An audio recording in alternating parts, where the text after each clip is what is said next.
जय हिंद दोस्तों। मैं राधा शुक्ला न्यू महिंद्रा इंस्टीट्यूट के ऑनलाइन प्लेटफॉर्म में आपका बहुत बहुत स्वागत करती हूँ। जैसा कि आप जानते हैं कि हमने कल हिंदी विषय के वीडियो पर चर्चा करके वर्णमाला में जो कि हमने आपको बताया था कि वर्ण क्या होते हैं, वर्ण के भेद दो होते हैं, स्वर और व्यंजन मैंने बताया था। इसके साथ साथ हमने ये भी बताया था कि स्वर जो है कितने होते हैं, कुल स्वर कितने होते हैं, स्वर कितने होते हैं, मूल स्वर कितने होते हैं और इसके साथ-साथ स्वरों का वर्गीकरण जो कि मेरा कल आज का टॉपिक रहेगा। कल मैंने शुरुआत भी की थी तो उसमें मैंने पहला बताया था कि स्वरों के वर्गीकरण में मैंने पहला बताया था कि मात्रा एवं उच्चारण के आधार पर स्वर कितने प्रकार के होते हैं। तो थोड़ा-सा आपको रिवाइज़ करवा देते हैं फिर आज के क्लास में हम आगे बढ़ते हैं। आपको हमने ये रिवाइज़ करवाया था कि जो स्वरों का वर्गीकरण है वो मुख्यतः 5 तौर पे होता है। अगर पहला पूछा जाए तो मात्रा या फिर उच्चारण के आधार पे होता है। मात्रा या उच्चारण के आधार पे 3 प्रकार के स्वर होते हैं। कौन-कौन से? हमारे साथ भी बोलते रहिएगा। ह्रस्व स्वर या फिर जिसको कहते हैं एकमात्रिक स्वर और इसके बाद दीर्घ स्वर जो कि द्विमात्रिक स्वर है और इसके साथ-साथ तीसरा कौन-सा था? प्लुत स्वर जिसको कहते हैं हम त्रिमात्रिक स्वर कहते हैं। तो ह्रस्व स्वर को बोलने में कम से कम समय लगता है, दीर्घ स्वर को बोलने में ह्रस्व से दुगना समय लगता है और प्लुत स्वर को बोलने में ह्रस्व एवं दीर्घ से 3 गुना समय लगता है। तो इसके साथ-साथ अब हम आगे बढ़ते हैं। तो पहला हमारा ये वर्गीकरण हो गया था कौन-सा?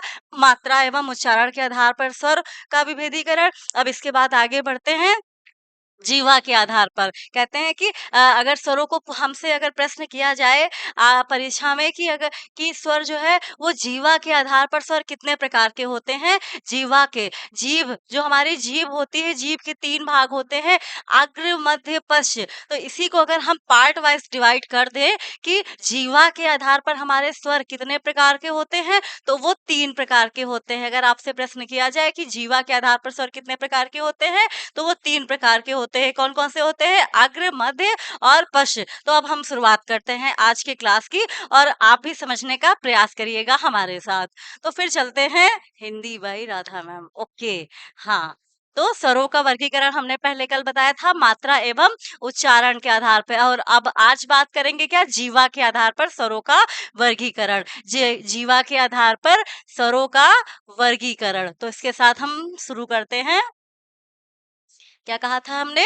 जीवा के आधार पर स्वरों का वर्गीकरण। स्वरों का वर्गीकरण।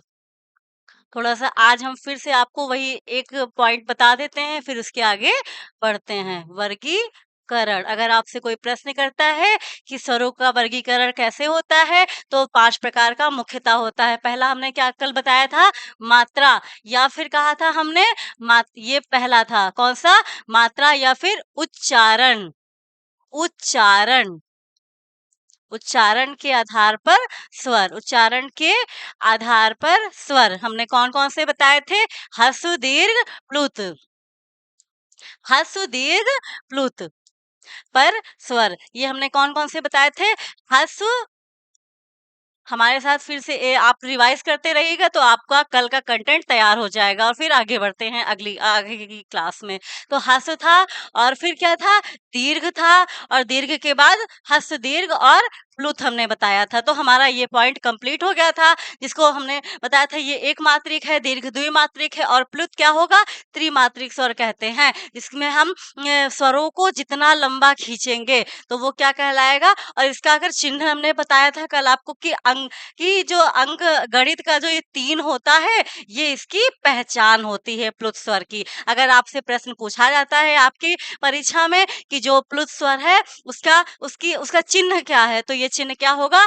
गणित का जो अंक 3 होता है, जो हिंदी के तौर पे लिखा जाता है, वो हमारा होता है। अब आगे बढ़ते हैं, मात्रा या उच्चारण के आधार पर स्वर हो गया। अभी हमने बताया क्या? जीवा के आधार पर, जीवा या जीभ के आधार पर, जीभ के आधार पर स्वर, जीभ स्वरों का वर्गीकरण, जीभ के आधार जीभ के आधार पर स्वर, जीभ के आधार पर स्वर। 1 सेकंड, अब इसको थोड़ा-सा हम ऊपर करते हैं। हमने ये बता दिया आपको। आप जीभ के आधार पर अगर आपसे स्वर पूछता है कोई तो क्या होगा? अग्र स्वर, मध्य स्वर और पश्च स्वर। अग्र स्वर, मध्य स्वर और पश्च स्वर कहते हैं। अग्र स्वर, मध्य स्वर और पश्च स्वर। अभी बात करते हैं, हमने बताया आपसे अग्र स्वर, अग्र स्वर, फिर इसके बाद मध्य स्वर, मध्य स्वर, फिर इसके बाद पश्च स्वर होता है। अब इसमें स्वर आते कौन-कौन से हैं अगर आपसे ये प्रश्न पूछा जाता है। चलो ये तो हमें हो गया कि जीभ के आधार पर स्वर होते हैं, 3 प्रकार के होते हैं, कौन से? अग्र, मध्य, पश्च।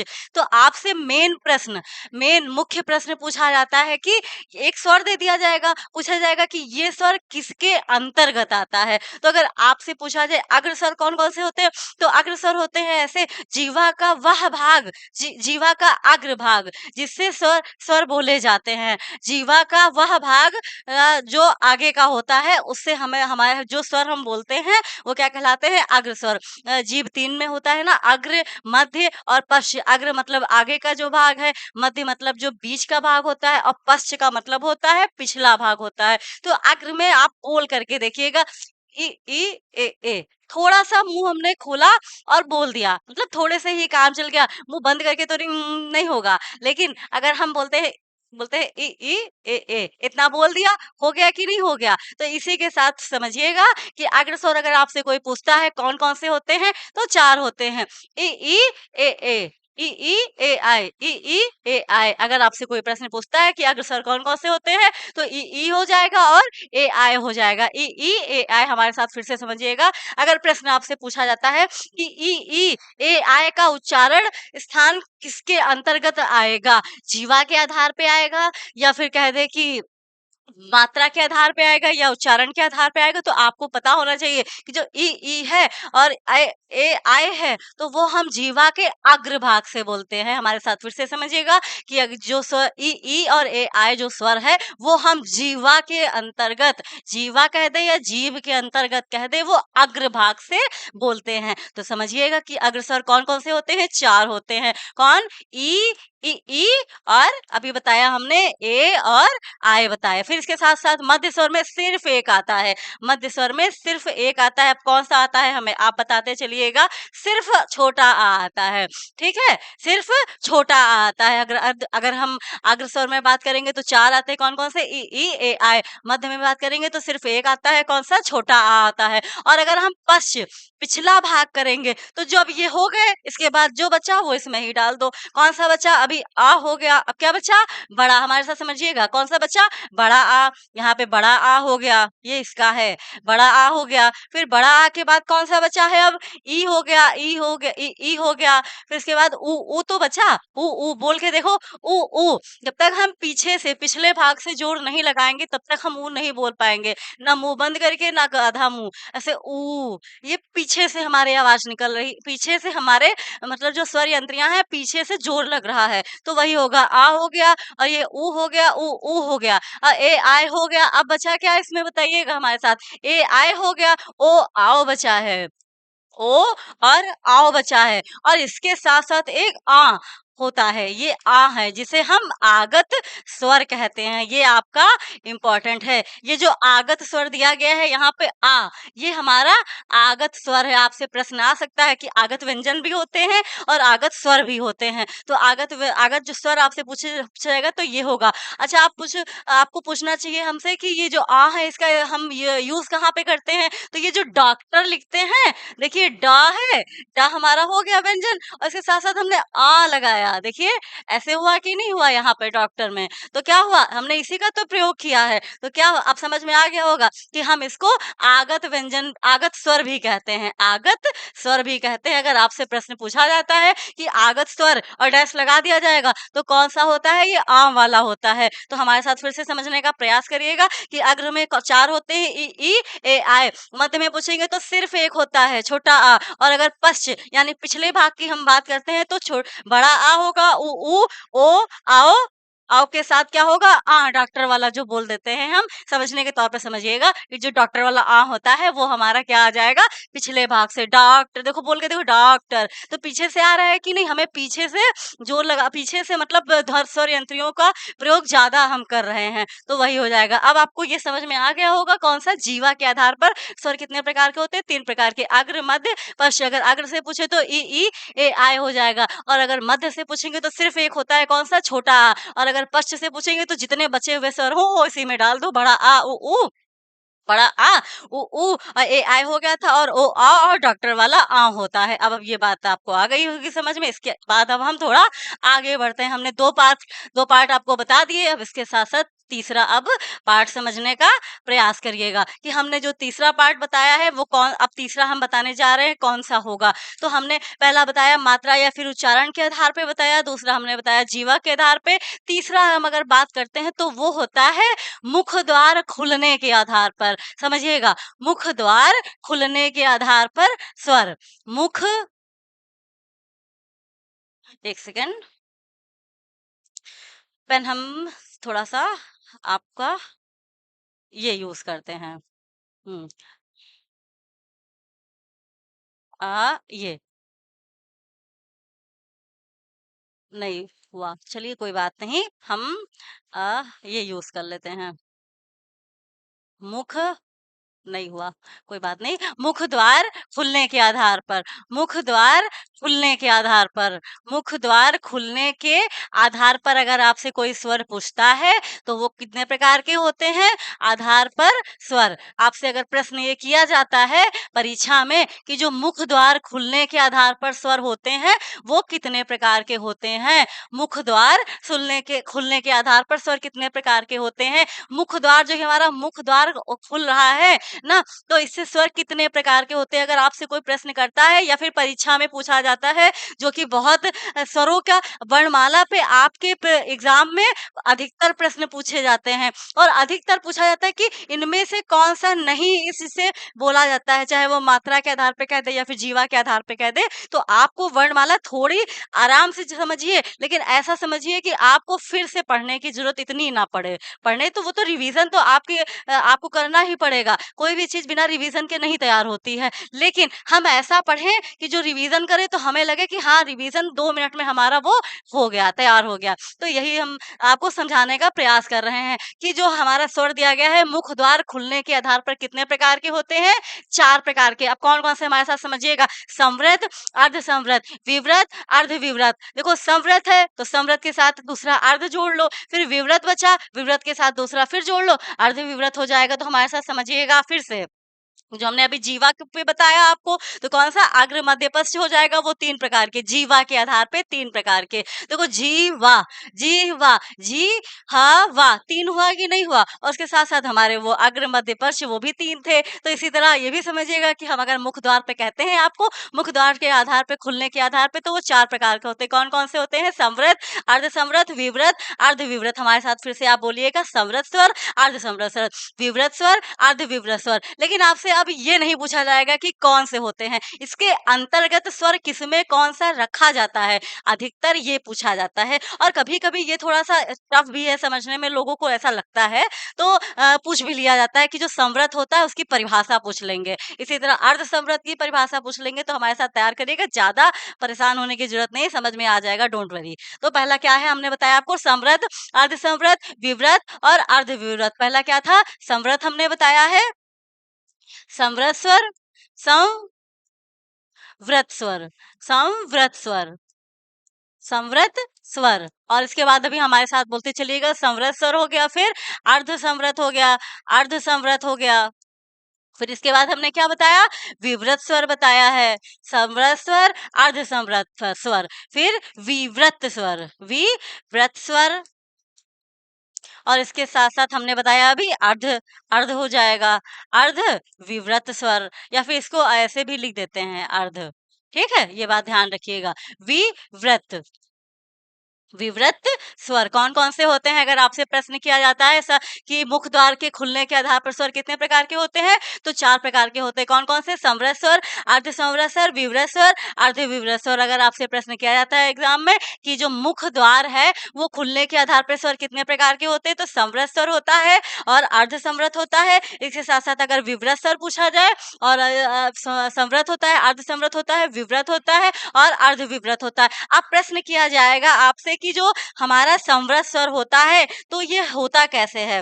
ठीक है? इसमें इसकी परिभाषा क्या होती है, इसको हम समझेंगे कैसे? तो बात समझिएगा हमारे साथ कि ऐसे स्वर या फिर कहते हैं इनके उच्चारण में हमें कम मुँह खोलना पड़े। कहेंगे कि इनके इनके उच्चारण इनके उच्चारण में कम मुख खुले, कम मुख खुले। मतलब कहते हैं ना के बराबर खुलता है, ये समझना, खुलता है पर ना के बराबर खुलता है, कम खोलेंगे तब भी काम चल जाता है। तो इनके उच्चारण में कम मुख खुले। अगर आपसे प्रश्न किया जाता है आपकी परीक्षा में कि जो समृत स्वर है परिभाषा पूछ सकते हैं, तो डैश लगा के अगर कह दिया गया कि ज़्यादा मुख खुले, कम मुख खुले या ना खुले या फिर बंद ही रहे, मतलब बंद ही रहे ऐसे पूछा जाए, तो समझिएगा कि ऐसे स्वर इन स्वरों के उच्चारण में कम मुख या फिर कहते हैं लगभग बंद रहता है, ना नहीं रहता है बट लगभग बंद रहता है। इनके उच्चारण में मुख कम खुले, इनके उच्चारण में मुख कम खुले। अब हमको ये परिभाषा तो समझ में आ गई कि होता क्या है, लेकिन कुछ चीजें आप बोल करके होते हैं प्रैक्टिकल करके समझ में आता है कि अगर हम ये कह रहे हैं कि इनके उच्चारण में मुख कम खुलता है, इनके उच्चारण में कम मुख खुलता है, तो आखिर वो कैसे होगा? तो अगर कम मुख खुलता है तो इसमें समझिएगा हमारी बात कौन कौन से होते हैं, बोल करके देखिएगा। ई ई उ ऊ, ई ई उ ऊ, देखिए ई ई उ ऊ, बोल दिया कि नहीं बोल दिया? तो इसी तरह समझिएगा कौन-कौन से होते हैं इसमें ई ई उ ऊ। 1 मिनट। हाँ, तो कौन से होंगे इसमें? ई और ऊ और ऊ हो जाएगा। तो ये इसमें 4 होते हैं। कौन-कौन से? ई ऊ हो जाएँगे। कौन-कौन से? ई और ऊ हो जाएँगे। सिर्फ़ 4 होते हैं। बोल करके देखिएगा। आप बोल के देखिएगा, इतना समझने से ज़्यादा प्रैक्टिकल पे आता है। तो ई ऊ हमने बोला कि नहीं बोला? तो अगर आपसे पूछा जाए समरस स्वर कौन-कौन से होते हैं? तो 4 होते हैं। इनके उच्चारण में हमें कम का लगभग मुँह बंद रहता है या फिर कहते हैं कम मुँह खुलता है। ठीक है? तो कौन से होंगे? ई ऊ हो जाएगा। कौन से हैं ये? समरस स्वर है। अब बात करें समृत की, हमने बात कर ली। अब इसके बाद आगे बढ़ते हैं अर्धसमृत स्वर। अर्धसमृत स्वर, अर्धसमृत स्वर कौन-कौन से होते हैं? इनके उच्चारण में जो समृत हमारा था कम मुख खुल रहा था, इनसे हम थोड़ा अधिक मुख खुलते हैं। फिर से समझिएगा कि समृत में हम लगभग मुँह हमारा बंद रहता है या कम मुख खुलता है। लेकिन अगर हम अर्धसमृत की बात करें तो इनके उच्चारण में समृत से थोड़ा अधिक मुँह खुलता है। समृत से थोड़ा अधिक मुँह खुलता है। अगर कहें समृत से थोड़ा अधिक मुँह खुलता है, अधिक, थोड़ा अधिक। समृत से 1 सेकंड, हाँ, समृत से थोड़ा अधिक, समृत से अधिक, थोड़ा अधिक। थोड़ा अधिक मुख खुलता है, ठीक है? अधिक मुख खुलता है। समृत से थोड़ा अधिक मुख खुलता है। समृत से थोड़ा, अगर समृत की बात करें तो समृत हमारे साथ परिभाषा अपने मन में बोलते रहिए। कभी-कभी चीज़ें आपको याद हो, ऐसे मन में बोलते रहिए तो वो जल्दी तैयार हो जाती है। तो अगर आपसे समृत की बात करते हैं तो समृत में हम क्या कहेंगे कि इसके उच्चारण में जो हमारा मुख है वो कम खुलता है, लगभग बंद रहता है, ये कहें। कौन-कौन से होते हैं? ई उ ऊ। अच्छा, एक इसकी ट्रिक भी है याद करने की, जो ये 4 दिए गए हैं, इसको याद करने पे हम, एक होता है सुई। ये हमारा पूरा जो है एक है उदाहरण है सुई। आप सोचेंगे कि मैम सुई क्यों बता रही हैं? तो सुई का मतलब है कि जो ऊ है, ऊ की दोनों मात्रा होगी और ई है, वो ई की दोनों दोनों ई भी दोनों स्वर होंगे। तो कहने का मतलब है, तो सुई एक हमने शब्द ले लिया और शब्द में देखो हमारे दोनों ये वर्ण आ गए कि नहीं आ गए? ऊ भी आ गया, ऊ का भी दोनों स्वरूप हो गया और ई का भी दोनों स्वरूप हो गया। तो ये बात समझ में आपको आ गई होगी। सिर्फ सुई याद कर लो, आपको समृत स्वर याद हो जाएँगे, ठीक है? फिर इसके आगे बढ़ते हैं। अभी हमने बताया कि समृत क्या है? हाँ, अर्धसमृत। अर्धसमृत इसके उच्चारण में समृत से थोड़ा अधिक मुँह खुलता है। समृत में हमारा मुँह थोड़ा खुलता है, उससे थोड़ा हम अधिक मुँह खोल देते हैं इसमें, कि समृत से थोड़ा इसमें अधिक मुख खोला जाता है। अब इसमें होते कौन-कौन से हैं? अगर आपसे प्रश्न किया जाए तो 2 होते हैं इसमें। कौन से? ए 1 मिनट, नहीं ये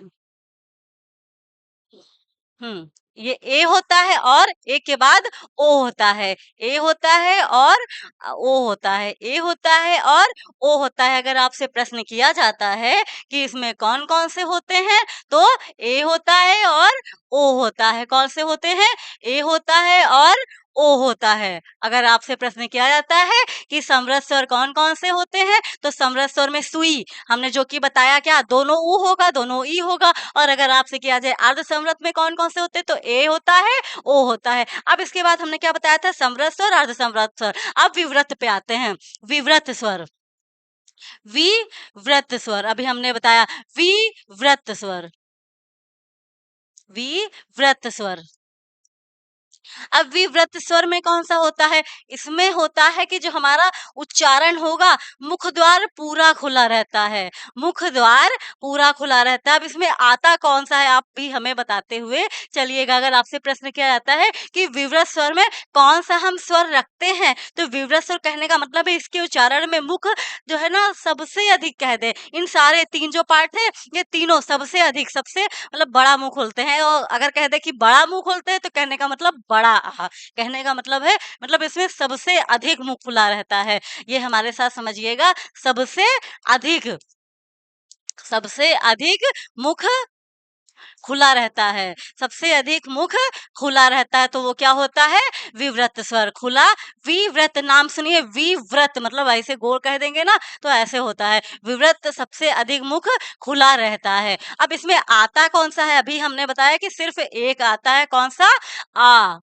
बोल के देखिए आ, बड़ा आ आया कि नहीं आया? तो वो क्या हो जाएगा? ये हमारा विवृत स्वर, सिर्फ इसमें एक आता है। आपसे अगर प्रश्न पूछा जाता है कि समवृत स्वर में कौन सा आता है, तो वो जो 4 हैं सुई, सुई के तौर पे, तो वो हो जाएगा दोनों ऊ ऊ ऊ और ई हमने बताया। इसके बाद अर्ध विवृत कहते हैं, तो अगर ए होगा और ओ होगा, अर्ध में थोड़ा अधिक खोलते हैं, फिर विवृत में सबसे अधिक मुंह खुलते हैं। अब हम आते हैं, 3 बता दिए, समवृत, अर्धसमवृत, विवृत। अब इसके बाद हम बात करेंगे कौन-सा? विवृत हो गया। अब इसके बाद हम बात करेंगे अर्धविवृत स्वर में। अर्धविवृत स्वर कौन-कौन से होते हैं? अगर आपसे पूछा जाए परिभाषा क्या होती है? तो इसमें होगा कि इसमें जो है विवृत से कम, विवृत से कम, अगर ऐसे स्वर जिनका उच्चारण हम विवृत से कम और अर्धसमवृत, विवृत से कम, विवृत में हमने अभी बहुत बड़ा मुँह बता दिया ना, तो विवृत से कम और अर्धसमवृत से थोड़ा अधिक मुँह खोलते हैं। अगर पूछा जाए आपसे, तो विवृत से कम और अर्धसमवृत से थोड़ा अधिक मुँह खोला जाता है। क्या हमने बताया? अर्धवृत, अर्धविवृत, अर्धविवृत स्वर, अर्धविवृत स्वर। अर्धविवृत स्वर अगर आपसे पूछा जाए, अर्धविवृत स्वर कौन-कौन से होते हैं अगर आपसे पूछा जाए, तो अर्धविवृत में हम बात करेंगे, अर्ध चाहे ऐसे लिखिए आप या फिर ऐसे, अर्धविवृत हमने ऐसे भी बता दिया और इसके साथ-साथ अर्धविवृत ऐसे भी लिखा जाता है। अर्धवि अर्धविवृत, अर्धविवृत स्वर। अगर आपसे पूछा जाए अर्धविवृत स्वर कौन से होते हैं, तो इसमें समझिएगा स्वर कौन से होते हैं, अगर पूछा जाए इसमें, तो कहा जाएगा क्या?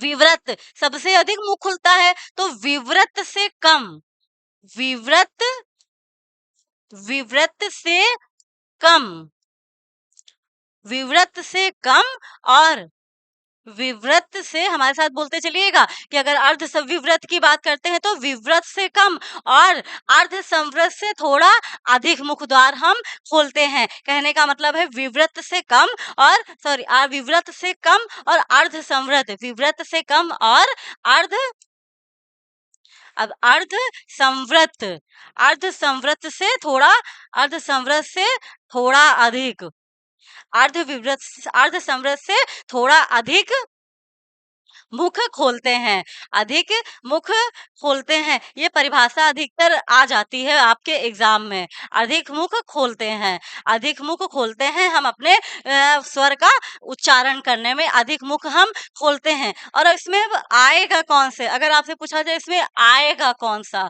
कौन-सा आता है? फिर से समझिएगा हमारे साथ परिभाषा क्या है? अर्धविवृत की, अर्धवृत्त की कौन-सा हो, अर्धविवृत्त की, कि विवृत्त से कम और अर्ध संवृत्त से थोड़ा अधिक मुख हम खोलते हैं। विवृत्त से कम, अभी हमने आपको विवृत्त बताया कि नहीं, कि जिसमें सर्वाधिक मुख खुला रहता है और सिर्फ एक होता है, कौन सा?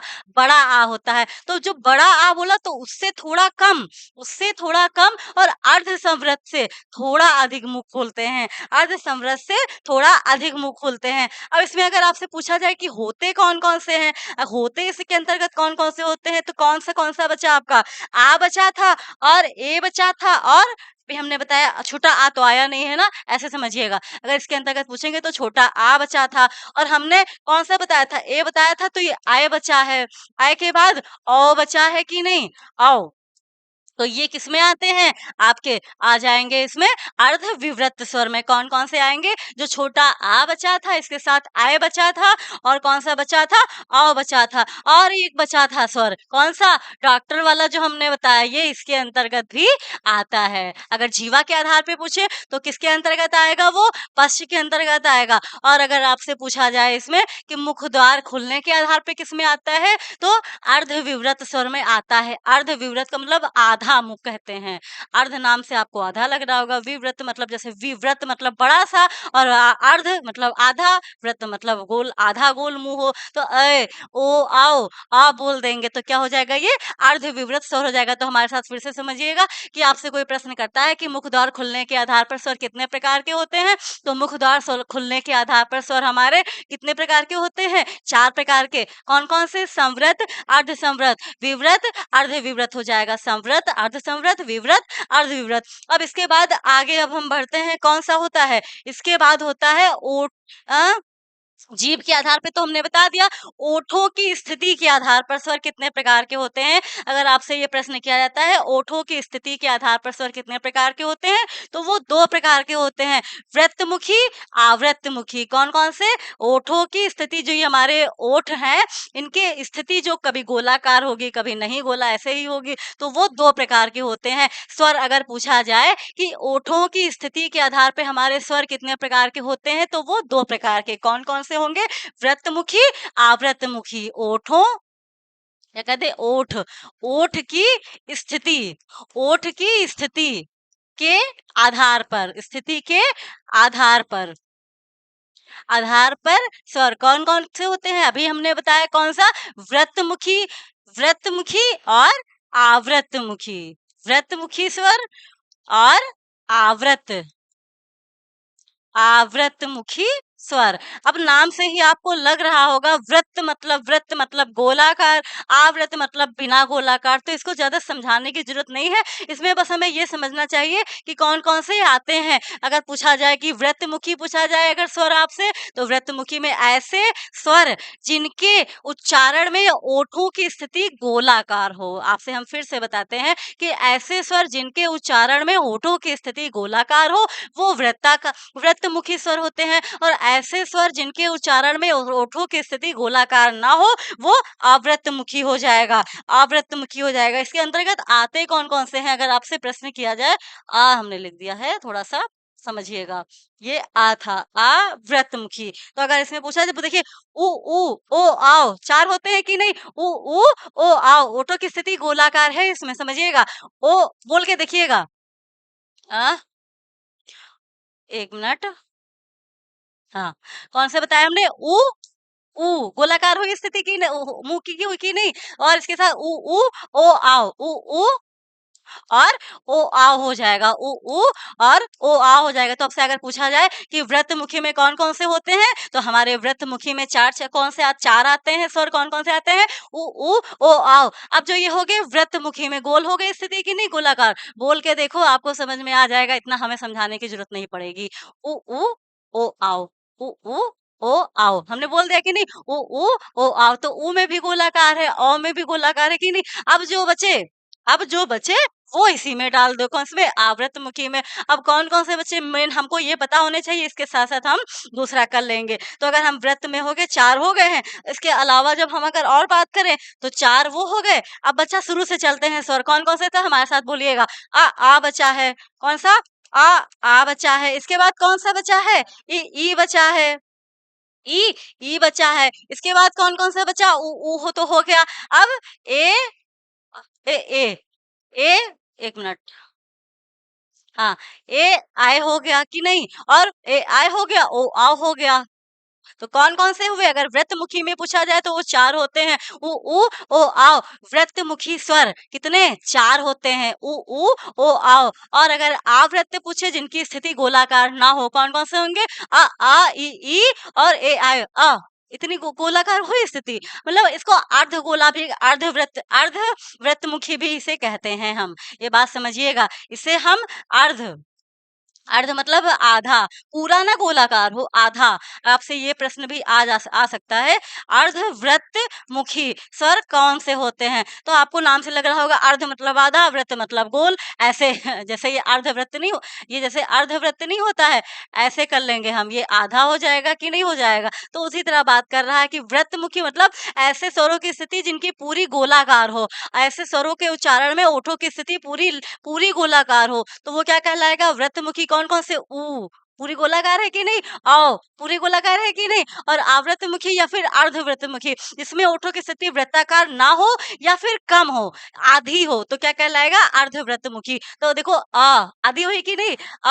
के बाद कौन-सा? ए, आधी गोलाकार हुई नहीं? जैसे ये आधा गोला होता है, अभी हमने आपको बताया, अभी पूरा कर देंगे, तो ये पूरा ऐसे गोलाकार हो जाता है। तो सेम इसी तरह हमने बात की है। तो हमने आपको बता दिया कि ओठों की स्थिति पे स्वर कितने प्रकार के होते हैं?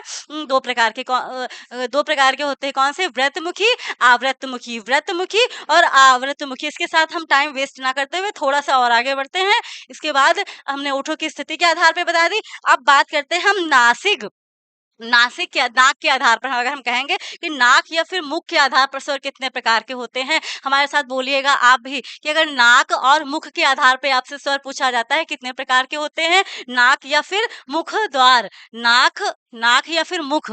नाक ये दूसरा पॉइंट है।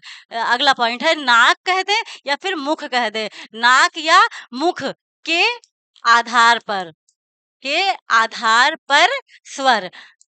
पर स्वर नाक या मुख के आधार पर स्वर अगर आपसे पूछा जाए तो ये 2 प्रकार के होते हैं। कौन-कौन से होते हैं? नाक या फिर मुख के आधार पर 2 प्रकार के स्वर होते हैं। अनुनासिक स्वर या फिर पहला देखिए अनुनासिक स्वर। अनु अनुनासिक अनुनासिक या फिर इसे कहते हैं अनुनासिक या फिर नासिक। इसका दूसरा नाम है अनुनासिक या फिर निरनुनासिक स्वर कहते हैं। अनुनासिक या फिर निरनुनासिक स्वर कहते हैं। नाक या मुख के आधार पे 2 प्रकार के होते हैं। कौन-कौन सा होता है? पहला होता है अनुनासिक स्वर या फिर जिसको हम नासिक स्वर भी कहते हैं। तो इसमें होगा जिन स्वरों के उच्चारण में हवा मुख और नाक दोनों से होते हुए निकलती है। जिन स्वरों के उच्चारण में हवा जो है हवा, जो कोई हम वर्ण बोलेंगे तो वो वर्ण हम नाक से बोलेंगे तो दोनों नाक का भी प्रयोग होगा और मुख का भी प्रयोग होगा, तो वो क्या कहलाएंगे? अनुनासिक या फिर नासिक कहते हैं। इसमें क्या होगा? नाक और मुख दोनों से हवा के साथ हमारा वर्ण बाहर निकलता है। नाक और मुख के साथ हवा बाहर निकले। हवा नाक या मुख के साथ वर्ण का उच्चारण हो। 1 मिनट। नाक या मुख के साथ वर्ण का साथ स्वर का उच्चारण हो। स्वर का उच्चारण हो। अगर आपसे प्रश्न पूछा जाए तो क्या पूछा जाए? अगर आपसे प्रश्न पूछा जाता है कि जो ये अनुनासिक स्वर है, अनुनासिक या फिर कह दें नासिक स्वर, तो कौन सा होता है? ऐसा स्वर जिनके उच्चारण में हम नाक और मुख दोनों का प्रयोग करते हैं, तो वो क्या कहलाएंगे? हमारे अनुनासिक स्वर या फिर जिसको कहेंगे हम नासिक स्वर। अच्छा, इसमें होता क्या है? जैसे हमने बोला, अभी आपको समझ में आ जाएगा। हमने जैसे आपसे कहा आंचल, चाँद, चाँद कहने का मतलब है जो ये है चंद की बिंदी। आंचल, चांद, ये हमने बोला चंद की बिंदी हुई। आंचल, नाक से भी हवा बाहर निकली और हमारे मुख से भी हमारा वर्ण और निकल रहा है। नाक से भी हवा निकली और इसके साथ साथ हमारे मुख से जो वर्ण निकल रहा है उसके साथ साथ हवा भी निकल रही है। तो जो हवा है, हम हवा के जो वर्ण है उसके साथ साथ जो हवा है वो नाक और मुख हमारे दोनों से निकलती है। तो वो क्या कहलाता है कि उसमें हमको उस स्वर के उच्चारण में हम नाक और मुख दोनों का प्रयोग करते हैं। तो आंचल बोल के देखिए, आंचल हमें नाक में भी, नाक से भी हमें हवा बाहर श्वास आ रही है और इसके साथ साथ हमारे मुख द्वार से भी श्वास बाहर आ रही है। तो इसके अंतर्गत क्या आएगा, ये उदाहरण अगर आपसे पूछा जाए कि अनुनासिक के अंतर्गत कौन कौन से आते हैं, तो ये जो चांद वाला कहते हैं, अंग की बिंदी, ये जो चंद की बिंदी है ये, तो क्या हो जाएगा इसके अंदर, नासिक के अंतर्गत आ जाएगा हमारे, जो ये चंद की बिंदी आ जाएगी। इसके बाद साथ साथ अगर हम कहें, जैसे कह दिया हमने, चलो ये हो गया अनुनासिक और नासिक। अब इसके साथ आगे बढ़ते हैं निरनुनासिक। निरनु मतलब नाम से लग रहा होगा, निरनु नासिक मतलब हम मना कर रहे हैं। मना कहने का मतलब है कि इसमें ऐसे स्वर जिनके उच्चारण में हम सिर्फ मुख का प्रयोग करें, ना कि नाक का। ऐसे स्वर जिनके उच्चारण में हम सिर्फ मुख का प्रयोग करें और नाक का इसमें प्रयोग नहीं होता है, तो वो क्या कहलाएंगे, क्या कहलाएंगे, वो कहलाएंगे आपके निरनुनासिक स्वर। अच्छा, एक चीज आपका और छूट गया है, ये जो ये जो हमने बताया आपसे अनुनासिक या नासिक स्वर, तो ये आगे चल के जो हमें व्यंजन मिलेंगे जो पंचमाक्षर होते हैं, जो पंचमाक्षर होते हैं, प्रत्येक वर्ग के जो आखिरी के पांचों वर्ण व्यंजन में, प्रत्येक वर्ग के जो आखिरी के पांचों वर्ण होते हैं जिसे हम पंचमाक्षर कहते हैं, पंचमाक्षर व्यंजन कहते हैं। तो वो आगे चल के हमें इसको समझेंगे, ये इसी के अंतर आएगा। आपसे पूछा जाएगा कि पंचमाक्षर का उच्चारण स्थान क्या होता है। पंचमाक्षर का जो प्रत्येक वर्ग के पांचों वर्ण होते हैं, आखिरी के पांचवा वर्ण जो होता है, तो ये किससे बोले जाते हैं, हमारे नासिक से, अनुनासिक या फिर नासिक से। ना इया, देखो इया, ना, नाक और मुख हमने दोनों का प्रयोग किया कि नहीं, तो इसके अंतर्गत भी पंचमाक्षर आते हैं। और अनुनासिक में आ हो गया और पंचमाक्षर हो गया। अब जो बचा, कौन सा बचा है, आ, बोल के देखो, आ से नाक का प्रयोग किए यूज नहीं, आ ई ऊ नहीं, मुख से ही चल रहा है। तो आ ई और उ ऊ, जितने हमारे स्वर बचे हैं, आ ई उ ए आए, ओ आओ, ओ और आओ का प्रयोग हम किसमें करेंगे, निरनुनासिक में प्रयोग करेंगे। तो आपको यहाँ तक बात समझ में आ गई होगी कि अगर हम मात्रा या उच्चारण के आधार पर स्वर आपसे पूछे तो वो कितने प्रकार के होते हैं, 3 प्रकार के, ह्रस्व दीर्घ प्लुत। और अगर हम जीवा के आधार पे पूछे या फिर जीभ के आधार पे पूछे तो 3 प्रकार के होते हैं। कौन कौन से होते हैं, अग्र मध्य पश्च, अग्र मध्य पश्च। और अगर हम मुख द्वार के खुलने के आधार पे कहें तो कितने प्रकार के, 4 प्रकार के, संवृत मुखी, संवृत स्वर, अर्ध संवृत स्वर, विवृत स्वर, अर्ध विवृत स्वर। फिर इसके साथ साथ अगर हम बात करते हैं, कौन से भी हमने बात किया, नाक या फिर मुख, ओठों की स्थिति के आधार पर स्वर अगर आपसे कहें तो व्रतमुखी, आवृतमुखी हो जाएगा। और इसके साथ अगर हम क्या कहते हैं, नासिक, अनुनासिक या फिर निरनुनासिक जो कह रहे हैं, तो नाक या मुख के, नाक या मुख के आधार पर स्वर कितने प्रकार के, 2 प्रकार के। नासिक जिसको कहते हैं जिसको कहते हैं हम अनुनासिक, नासिक नाम आपको आ जाएगा, नासिक भी कहते हैं और अनुनासिक भी स्वर हम कहते हैं। और जो निरनुनासिक है जिसमें हम प्रयोग सिर्फ नाक, मुख का प्रयोग करते हैं, नाक का प्रयोग नहीं करते होंगे। तो इसी के साथ थोड़ा सा हम इसी स्वर, आज हम स्वर आपका कंप्लीट करे दे रहे हैं कि अगर और एक आध बचे हैं जो होता है अर्ध स्वर। अर्ध स्वर जो ना तो स्वर होता है और ना व्यंजन। आपसे पूछा जाएगा प्रश्न आपकी परीक्षा में कि जो अर्ध स्वर होते हैं, अर्ध मतलब आधा, स्वर आधा मतलब स्वर हो जाएगा, आधा हो जाएगा। तो अगर आपसे पूछा जाए कि अर्ध स्वर कौन कौन से होते हैं, अर्ध स्वर कौन कौन से होते हैं, तो आपको पता होना चाहिए कि जो अर्ध स्वर हैं वो 2 होते हैं, 2 होते हैं। कौन कौन से अर्ध स्वर अगर आपसे प्रश्न पूछा जाता है तो 2 होते हैं। कौन कौन से, या और वा। ऐसे स्वर जो ना स्वर में जो कभी स्वर में प्रयोग हो और जो कभी व्यंजन में प्रयोग हो। ऐसे स्वर, ये अर्ध स्वर जो हैं, अर्ध स्वर, आपको प्रश्न दे दिया जाएगा आपकी परीक्षा में, अर्ध स्वर लगा देंगे, डैश लगा देंगे। कभी परिभाषा पूछ लेंगे, कभी अर्ध स्वर कौन-कौन से होते हैं, ये पूछ लिया जाएगा। आगे चल के जल्दी ही हम आपके लिए क्वेश्चंस पुट अप करने वाले हैं, बस जल्दी ही। थोड़ा हमारा ये चैप्टर कंप्लीट हो जाए, देन इसके बाद हम आपका जो भाषा की उत्पत्ति था और वर्णमाला चैप्टर था, इन दोनों को हम मिक्स करके आपके लिए बेहतरीन क्वेश्चन लाने का प्रयास करेंगे। तब तक के लिए ये हमारा वर्णमाला कंप्लीट हो जाए, बस कुछ ही दिनों में, बस उसके बाद हम आपके लिए क्वेश्चंस पुट अप करते हैं। तो अगर आपसे अर्ध स्वर पूछा जाए, अर्ध स्वर ऐसे स्वर जो कभी व्यंजन में प्रयोग हो जाएं और जो कभी, ऐसे वर्ण जो कभी स्वर में प्रयोग हो जाए तो कभी व्यंजन में प्रयोग हो जाए, जो स्वर में भी प्रयोग होते हैं और व्यंजन में भी। फॉर एग्जाम्पल, जैसे हमने लिखा मही ला ए, समझिएगा हमारी बात ध्यान से। हमने क्या कहा? महिलाएं। ये क्या? अभी तो हम ये जो है या का प्रयोग कर लिए, समझ रहे हैं? या मतलब व्यंजन आ गया। लेकिन अगर इसी को हम दूसरे में भी तो लिख सकते हैं, महिलाएं।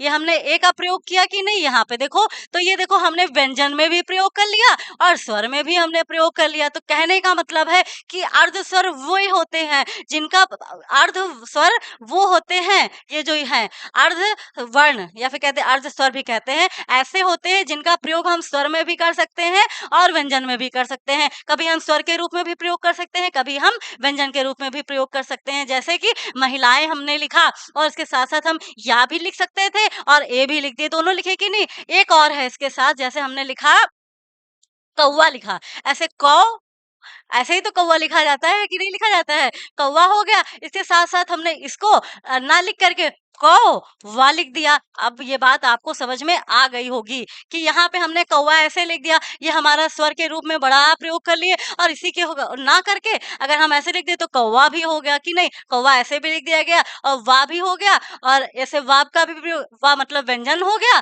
और अगर हम इसकी बात करें तो ये स्वर के रूप में भी प्रयोग किया। तो अर्ध स्वर वे होते हैं जो कभी व्यंजन के रूप में और कभी स्वर के रूप में, दोनों के रूप में हम प्रयोग कर सकते हैं, तो वो क्या कहलाते हैं? अर्ध स्वर। और दो होते हैं कौन-कौन से? या और वा। या और वा होता है अर्ध स्वर। तो यहाँ पे आपको बात इतनी समझ में आ गई होगी। तो कल हम आपके लिए कंटेंट लेकर के आएंगे, पूरा व्यंजन लेकर के आएंगे और व्यंजन के अंतर्गत जितना होता है वो सब आएंगे। फिर से थोड़ा सा हम आपको बताए दे रहे हैं कि कौन-कौन से होते हैं। अब हम थोड़ा आगे बढ़ते हैं इसके, कि हमने जो आपको इतना समझाया है। अर्धस्वर कौन-कौन से होते हैं हमारे साथ समझिएगा, या और वा। अर्धस्वर कौन-कौन से होते हैं हमारे साथ समझिएगा, या और वा होते हैं अर्धस्वर। अर्धस्वर कौन-कौन से होते हैं, या और वा। तो आपको स्वरों का वर्गीकरण समझ में आ गया होगा। इसके साथ-साथ हम आगे व्यंजन की अगर हम बात करें, यहीं पे थोड़ी-सी व्यंजन की बात करें। व्यंजन की संख्या कितनी होती है आपसे अगर प्रश्न किया जाता है, तो व्यंजन की संख्या 33 होती है और कुल व्यंजन अगर आपसे पूछे तो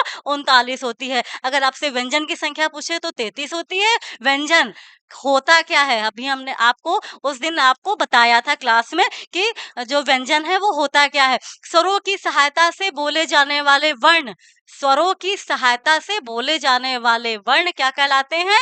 व्यंजन कहलाते हैं। जैसे हमने कहा था क, हलंत का क, हलंत का मा, फिर इसके साथ हमने जोड़ दिया आ।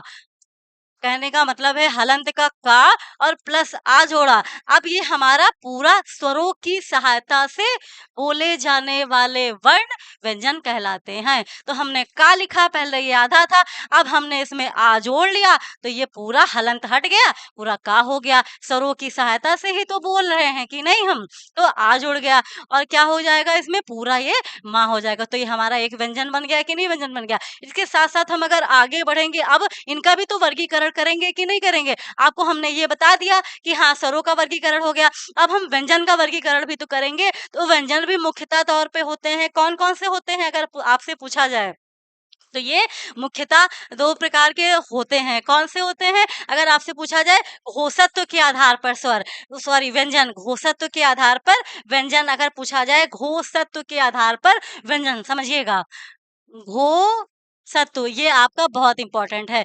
घोषत्व के आधार पर व्यंजन, घोषत्व के आधार पर व्यंजन, परिभाषा इसकी समझ लीजिएगा कि घोषत्व के आधार पर व्यंजन कितने प्रकार के होते हैं, तो 2 प्रकार के होते हैं। सघोष, आघोष, स मतलब साथ, सा मतलब साथ। तो समझिएगा घोषत्व के आधार पर अगर आपसे प्रश्न किया जाए कि कौन कितने प्रकार के व्यंजन होते हैं, तो 2 प्रकार के कौन-कौन से होते हैं? सघोष या फिर जिसका हमारा दूसरा नाम घोष भी होता है। कह दे घोष या फिर सघोष, दोनों हमेशा कोई भी चीज़ हो उसका उसका हर फ्रेज़ हमको देखना चाहिए। तो ये पहला घोष है और इसको दूसरा नाम सघोष है। तो इसकी परिभाषा क्या होती है? आपको परिभाषा की भी तो जानकारी होनी चाहिए। तो बात समझिएगा कि जिन ध्वनियों के उच्चारण में स्वर तंत्रियों में कंपन हो, जिन ध्वनियों के उच्चारण में स्वर तंत्रियों मतलब जो हमारी लिरिक्स होती है, जो हमारे कंठ से जो आवाजें निकलती हैं उसे हम लिरिक्स ही तो कहते हैं। जब हम कोई वर्ण बोल रहे हो, कोई भाषा बोल रहे हो, तो ये जो लिरिक्स यहाँ पे होती है, तो उससे हम जो चीजें बोल रहे हो वो लिरिक्स कहलाती है। तो ऐसी ध्वनियां जिनके उच्चारण में स्वर तंत्रियों में कंपन हो, ऐसी ध्वनियां ऐसी समझिएगा ऐसी ध्वनि जिनके ऐसी ध्वनि जिनके उच्चारण में ऐसी ध्वनि जिनके उच्चारण में स्वर तंत्रियों में कंपन हो, स्वर तंत्रियों में कंपन हो, स्वर तंत्रियों में कंपन हो, वो क्या कहलाता है? घोष या फिर सघोष कहलाता है। ऐसी ध्वनियां जिनके उच्चारण में स्वर तंत्रियों में कंपन हो, ऐसी ध्वनियां जिनके उच्चारण में स्वर तंत्रियों में कंपन हो, वो घोष या फिर सघोष कहलाती हैं। और आघोष अगर कहें तो आ मतलब ना, नाम से देखिए साघोष मतलब साथ में, ना मत आघोष मतलब नहीं। तो ऐसी ध्वनियां जिनके उच्चारण में जिनके उच्चारण में स्वर तंत्रियों में कंपन ना हो, तो वो क्या कहलाएंगी? आपकी आघोष। अच्छा, आपकी संख्या आपसे सबसे ज्यादा आपसे संख्या पूछी जाती है, तो इसकी संख्या समझने के लिए हम आपको इसके आगे वाले वीडियो में आपको बताएंगे। पहले आपको व्यंजन बता देंगे और संख्या बता देंगे, तभी आपको संख्या समझ में आएगी। तो अभी बस परिभाषा समझ लीजिए कि हमने घोष और सघोष बता दिया। इसके साथ साथ आघोष अगर आपसे हम पूछते हैं, आघोष होता है, तो आघोष क्या होता है? ऐसी ध्वनि ऐसी ध्वनि ऐसी ध्वनि जिनके ऐसी ध्वनि जिनके उच्चारण में जो हमारी स्वर तंत्रियां हैं, स्वर तंत्रियों में स्वर स्वर तंत्रियों में कंपन ना हो, कंपन ना हो, क्या कहलाती है? आघोष।